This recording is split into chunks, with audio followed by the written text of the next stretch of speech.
जय हिंद दोस्तों। तो स्वागत है आपके अपने YouTube चैनल आयरन 26 में। तो दोस्तों, आप लोग क्लास 10th के यदि विद्यार्थी हैं तो ये टॉपिक आपको मालूम होगा। ये जो सारणी आपको दिया गया है ये बहुत ही क्लास 10th में इम्पोर्टेंट होता है। त्रिकोणमिति में इसे 8.2। आज हम इसे किस तरीका से आपको याद रखना है, बिल्कुल 5G की रफ्तार से आपके दिमाग में घुसेगा। ठीक है, तो ये जो है समझने के बाद और आपको एग्जाम तक कैसे याद रखना है ये सारे पैटर्न अभी हम आपको बताएंगे। तो देखिए, इसे मात्र 5 वैल्यू है, 0 डिग्री, 30 डिग्री, 45 डिग्री, 60 डिग्री और 90 डिग्री। ये 5 वैल्यू याद रखना है। हाँ, इंटर के स्टूडेंट को इससे आगे भी ध्यान रखना पड़ता है, तो उसका ट्रिक भी है, हम वो ट्रिक भी बताएंगे, हालांकि इंटर के स्टूडेंटों को। देखिए, तो यहाँ पर 0 से लेकर के 90 तक दिया हुआ है और हमको दिया है sine theta, cos theta, tan theta, cosec theta, sec theta और कोट थीटा। 6 को इधर दे रखा है। अब यहाँ पर क्या करना है आपको याद रखने के लिए, सबसे पहले कुछ कॉमन थ्योरी है उसको आप लोग के सोल्यूशन आना चाहिए और समझ में आना चाहिए कि वो क्या होता है। 2-3 पॉइंट है, आप लोग समझिए। यहाँ पर इसे मान के चलिए कोई भी नंबर है, हम यहाँ पर लिखते हैं 7 और डिवाइड में कर दिए 0। ठीक है, ये कोई प्रश्न है, हम कहेंगे इसका मान क्या होगा, या फिर कोई अलग क्वेश्चन 0 ऊपर में 7 नीचे में, इसका मान क्या होगा। ठीक है, तो ऊपर में देखिए अंक है और नीचे भी अंक है, लेकिन उस अंक को 0 है। यहाँ पर देखिए सेकंड क्वेश्चन में ऊपर 0 है, नीचे अंक है। ठीक है, ऐसे वाले क्वेश्चन को हल करना है। अब ये बताएंगे आप लोगों को किसका क्या मान होगा। देखिए अगला, देखिए अगर रहेगा 2/√2, इसका वैल्यू आपको कैसे काटना है। ठीक है, √2 मल्टीप्लाई √2 बराबर क्या होता है, इस सारी चीज को आपको समझना है। कहाँ इन्फिनाइट हम लिखते हैं, कहाँ 0 लिखते हैं, इसी चीज में आ जाएगा। देखिए, सबसे पहले नीचे शुरू करते हैं। √2 को √2 से मल्टीप्लाई करेंगे तो कितना आ जाएगा, 2 आ जाएगा।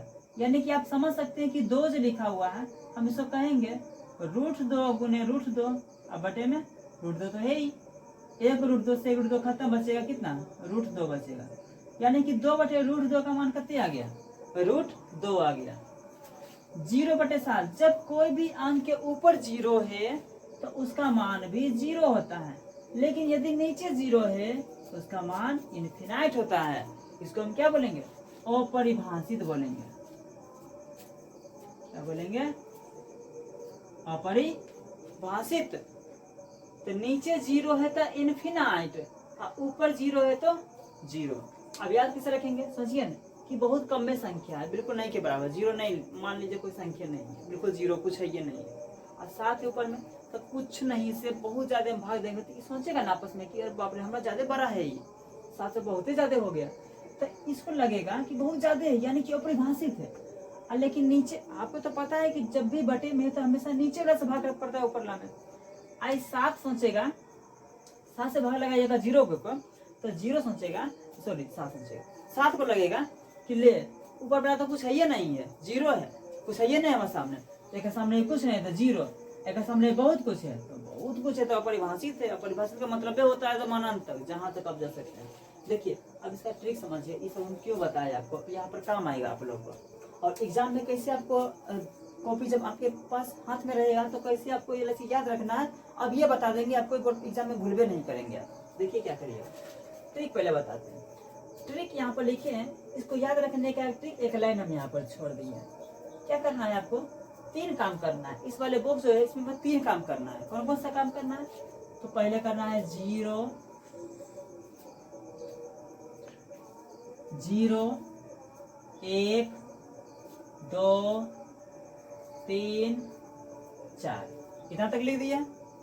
दूसरा काम इसके बटे में करना है, इसके डिवाइड में करना है, 4 4 4 4 और 4। यानी कि पहले क्या किया, 1 से लेकर के 4 तक ले दिए, 0 से लेकर 4 तक ले दिए, और नीचे में 4 4 4 4। तीसरा काम क्या करना है, आपको अंडर रूट लगा देंगे। सब में क्या करेंगे, अंडर रूट लगा देंगे, लगा दिया अंडर रूट। अब इतना में कोई दिक्कत नहीं। अब आपको पता है कि इसका वैल्यू क्या होता है, 0/4 का मतलब 0, कोई भी नीचे में अंक वैल्यू 0, तो इसका मान हो गया 0 का, आप यहाँ पर रखिए।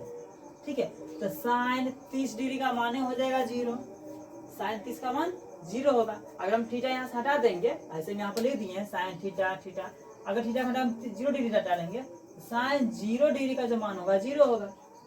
अब 30 की बात आती है, देखिए अंडर रूट सोल्यूशन कीजिए, 1/4 लिखा हुआ है, पूरे के पूरे रूट में है। तो आप 1 का भी वर्ग करेंगे तो 1 ही आएगा, और 4 का वर्ग करेंगे तो कितने आएगा? अरे भैया वर्ग नहीं, वर्गमूल करेंगे तो वर्गमूल करेंगे तो कितने आएगा? 2 आएगा। तो इसका जो वैल्यू आ जाएगा हमारा 1/2, यानी कि इसको हल करिए ना, आपको 1/2 आ ही जाएगा। 45 का देखिए, 45 लिखा हुआ है √2/4, 2/4 काटिए इसको, कितना वर्ग? 2 वर्ग, 1/2 हो गया। अब जब यहाँ पर 1/2 हो गया तो 1 का वर्गमूल 1 और √2 का वर्गमूल तो निकलवे नहीं करेगा, तो अंदर फंस जाएगा, तो 1/√2 ही छोड़ देंगे हम। तो इसका वैल्यू क्या आ गया हमने पास? 1/√2।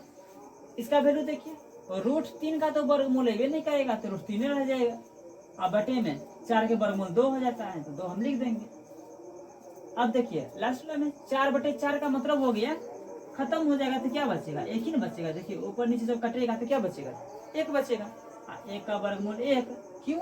क्योंकि 1 गुने 1 बराबर 1 होता है, तो यहाँ से 1 हो जाएगा। अब देखिए साइन थीटा में 0 डिग्री बराबर 0, 30 डिग्री बराबर 1/2, 45 डिग्री बराबर 1/√2, 60 डिग्री बराबर √3/2, 90 डिग्री बराबर 1 हो गया।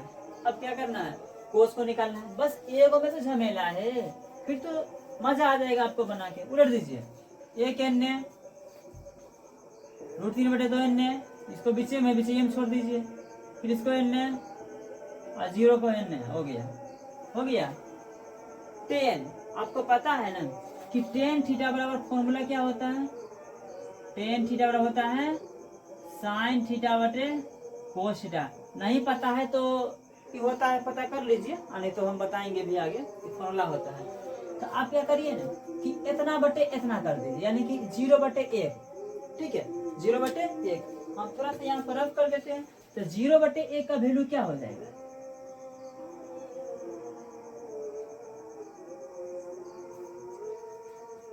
0/1 का मतलब क्या हो गया? क्या बताए थे कि जब ऊपर 0 और नीचे वाला जाते तो भाग लगाए तो नीचे वाला की सोचेगा? तो ऊपर कुछ है, ये नहीं है, यानी 0 है।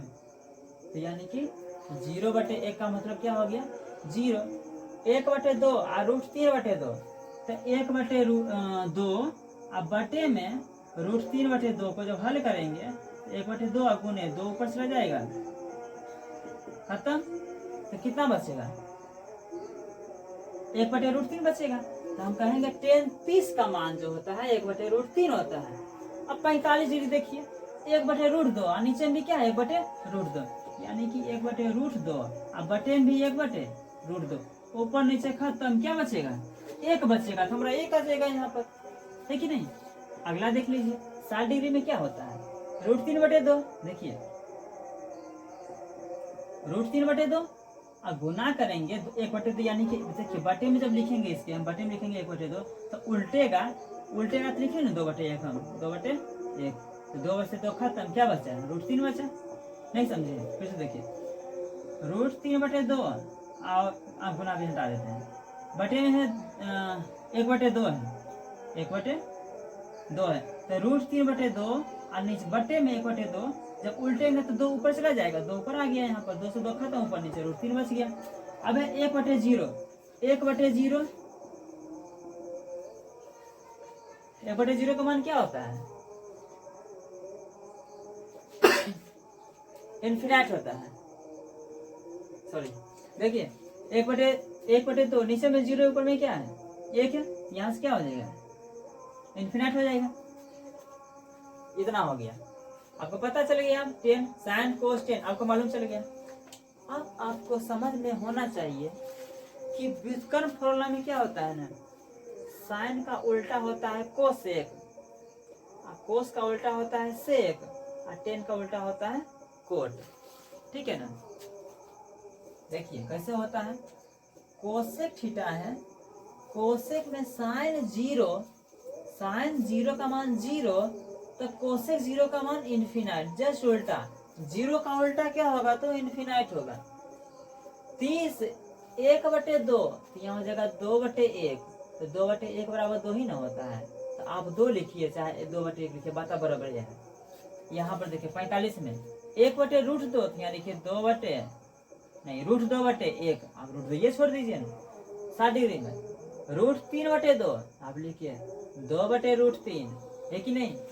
यहाँ पर है 1/1 जब करेंगे, देखिए 1 या नीचे में क्या 1, इसको भी उल्टेंगे तो फिर से 1/1 का मतलब 1 ना गया, आप 1 देंगे छोड़। यहाँ पर सेक वाला सेक किसका उल्टा, तो कोस का उल्टा, तो 1 का अपोजिट 1, √3/2 का अपोजिट 2/√3, 1/√2 का अपोजिट √2, √2/1, तो 1 तो हटा ही देंगे। 1/2 का अपोजिट 2 और 0 का अपोजिट इन्फिनाइट, मजा आ गया।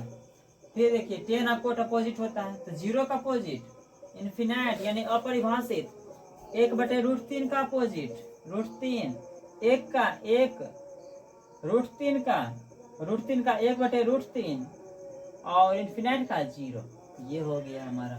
तो ये बन गया सारा के सारा सारणी, आपको समझ में आ गया। अब देखिए आपको एग्जाम में क्या करना है, एग्जाम में जाना है, हॉल में बैठना है, कॉपी जब से ही आएगा आपको, तो कॉपी के पीछे वाले पेज में रफ करके आपको लिख लेना है, ठीक है। आपको लिख देना है पीछे में RAUGH रफ, और रफ करके आपको क्या करना है, पहले इसको सारणी बना लेना है। सिंपल में एक सैंपल ले लेना है वहां पर, जिससे क्या होगा कि आपको अगर क्वेश्चन वहां पर आ गया sin 30 cos 45, आपको सोचना नहीं पड़ेगा कि sin 30 1/√2 चाहे 1/2, cos 45 1/√2 चाहे √3/2, कुछ भी सोचना नहीं पड़ेगा, लिखा रहेगा पट सब पढ़िए देखिए, कहें कि आप सोचेंगे तो आपका समय बर्बाद होगा। वहां पर आपका एक सेकेंड वेरी वेरी इंपॉर्टेंट होता है आपके लिए, ठीक है। तो ये क्वेश्चन आपको समझ में आ गया। हालांकि ये क्वेश्चन नहीं है, काफी क्वेश्चनों का एक जड़ है, जो जड़ समझने के बाद आपको इस पर आधारित कई सारे प्रश्न आपको सॉल्व हो जाएंगे। हाँ, सबसे पहले जरूरी है आपको इसको दिमाग में छप जाना चाहिए। हाँ, पूरा के पूरा आपको अगर नहीं याद रहे तो कम से कम रूल याद रखिए, ताकि वहां पर आप लिख सकिए, ठीक है। तो अब जो है इसके आगे वाले बेसिक में हम समझते हैं।